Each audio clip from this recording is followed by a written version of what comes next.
napakadami na nating pwedeng pagpilian na 400cc na available dito sa Pilipinas, at alam naman natin guys na kahit nga po iba't ibang category ng 400cc is talaga naman pong napakaporma ng mga disenyo nila. Dito nga sa Pilipinas guys, kilalang kilala talaga ang brand na Rusi. Alam naman natin guys na isa ito sa motorcycle brand dito sa Pilipinas na madami talagang naimamarket na mga motor na inaangkat nga po nila sa bansang China. Kaakibat nga po ng isang brand na Motorstar dito sa atin guys, ang dalawang motorcycle brand nga po yan dito sa Pilipinas is talaga namang kilalang kilala, lalo na nga po guys sa mga mura nilang motor na binibenta. Sa dalawang brand nga na ito guys, si Rusi na po talaga ang nangingibabaw. Alam naman natin guys na meron na nga po si Rusi ginilabas dito sa Pilipinas na 400cc na motorcycle nila na pwede na pong ma-avail dito sa Pilipinas. Hindi lang isa guys, kundi dalawa na nga po. Makikita natin guys na talagang improve na din po ang brand na Rusi pagdating sa pag-aangkat ng kanilang mga motorcycle, lalo na nga po sa mga higher cc nila para i-market dito sa Pilipinas. At si Motorstar guys is hindi po talaga magpapahuli, meron pong pasabog si Motorstar para sa ating mga nag-aantay o mga Motorstar fans. Dito nga sa video na to guys is pag-uusapan natin ang isang rumor may kinalaman nga po sa bagong ilalabas ni Motorstar dito sa Pilipinas na 400cc na talaga namang napaka-unique nga daw po nito. Aalamin nga natin guys ang rumor na ito at magbibigay tayo ng mga konting idea kung ano nga ba ang dapat nating abangan sa bagong pasabog ni Motorstar. Take note guys ha, gagawin ko po ang video na ito para magbigay linaw doon sa mga subscriber natin na nagtatanong tungkol nga sa 400cc na ito. Kaya samahan nyo ako guys na pag-usapan ang motorcycle na ito. Pero bago yan, baka pwede naman na pa-subscribe ng aking YouTube channel. I-click mo na din ang notification bell para maging updated kayo sa mga susunod na i-upload ko. Guys, baka pwede naman na pa-like and follow ng aking Facebook page. Nasa description po ang link. Kaya make sure guys na tapusin nyo ang video na ito para malaman nyo ang information may kinalaman sa motorcycle na ito.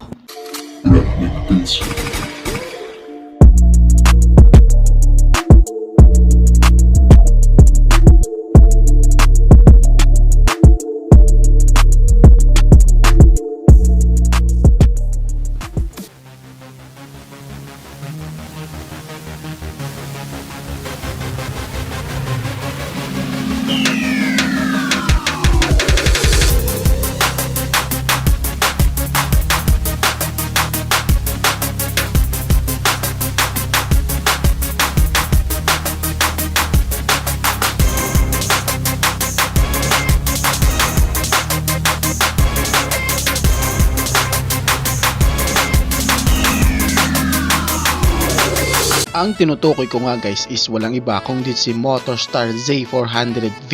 Yes po, isa nga po ito guys na rumor pa lamang. At ito nga pong motorcycle na to guys is dapat natin talagang abangan dahil isa nga po ito sa pasabog ni Motorstar. Alam naman natin guys na kapag rumor, medyo 50-50 pa po tayo dito sa bagay na ito. Alam natin guys na dito sa Pilipinas guys, si Rusi at si Motorstar po talaga ang nagkokompetensya pagdating nga po sa pagmamarket ng kanilang mga motor. At alam naman natin guys na si Rusi is talaga naman pong upgraded na pagdating sa pag-aangkat ng kanilang mga motor.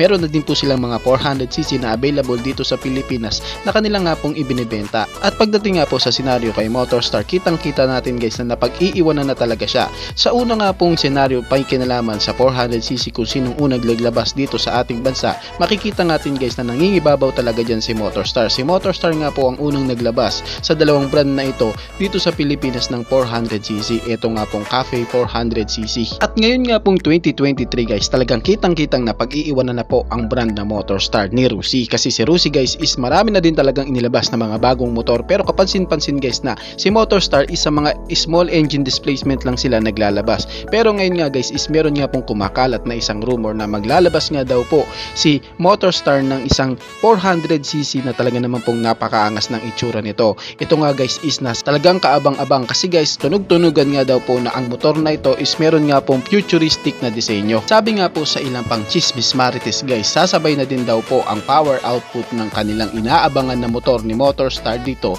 na naked bike sa mga katunggalingan niya sa ibang motorcycle brand. Alam naman natin guys na ang dalawang motorcycle brand na ito na si Motorstar at si Rusi is medyo talagang malihim pagdating sa kanilang mga motor na ilalabas dito sa Pilipinas. Yung tipong malalaman mo na lang is naandito na, kumbaga walang man lang teaser. Kaya may kinalaman sa kanyang specs, features and price guys, wala pa po tayong idea dyan. Ito nga pong video na to guys guys is binabanggit ko lamang po sa inyo na meron tayong dapat abangan kay Motorstar na bagong motor, at eto nga daw pong si Z400V. At dahil nga po sa chismis marites guys na sinasabi na futuristic disenyo din daw po ang motorcycle nito at sasabay din sa ibang motorcycle na 400cc na Street Fighter design na naked bike, makikitaan din natin yun guys ng sure na inverted fork sa kanyang suspension, na meron din pong suspension na monoshock sa kanyang suspension, and I think guys na pagdating sa kanyang braking system, siguradong upgraded na din ito, na meron na din pong features na ABS o anti-lock braking system katulad nga po sa Rusi Classic 400cc ni Rusi dito sa Pilipinas, at yung isa nga po na bago ni Rusi dito yung Rusi Cyclone 400S. Bilang paglilinaw nga pala guys, ang ginamit ko nga po na motorcycle sa thumbnail is hindi po ito yung itsura na dapat nating abangan kay Motorstar na Z400V.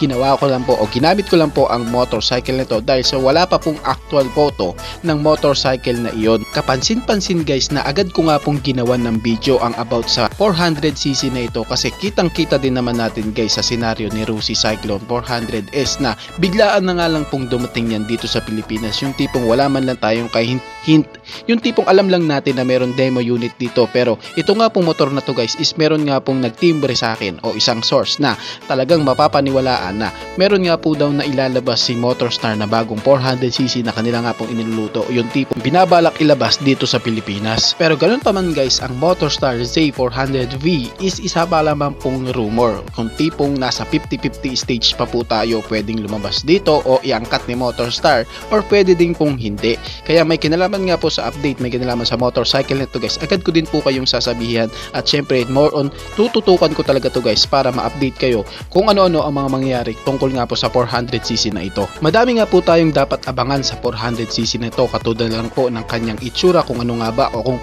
talagang nga pang napaka-unique and futuristic design nito, yung kanyang nga pong engine specs, yung kanyang power output, yung kanyang magagandang materials na ginamit, and meron ba itong magandang aerodynamics design, at kung ang kanya nga pong presyo is abot kaya din pang masa. Yan ang ating aabangan. Sa ngayon guys, ito lamang po muna ang aking mababanggit sa inyo, na meron nga po tayong isang rumor na kumakalat na meron nga daw pong ilalabas si Motorstar na 400cc naked bike. Yan ang sama-sama nating aabangan. Kaya kung gusto mo pong update may kinalaman sa motor na ito, make sure guys na nakasubscribe ka sa channel na ito para hindi ka mahuli sa update may kinalaman nga sa motorcycle na ito, ang Motorstar Z400V. Ayo guys, ano ang masasabi nyo sa motor na ito? Paki-comment naman ang inyong reaksyon. Maraming salamat po.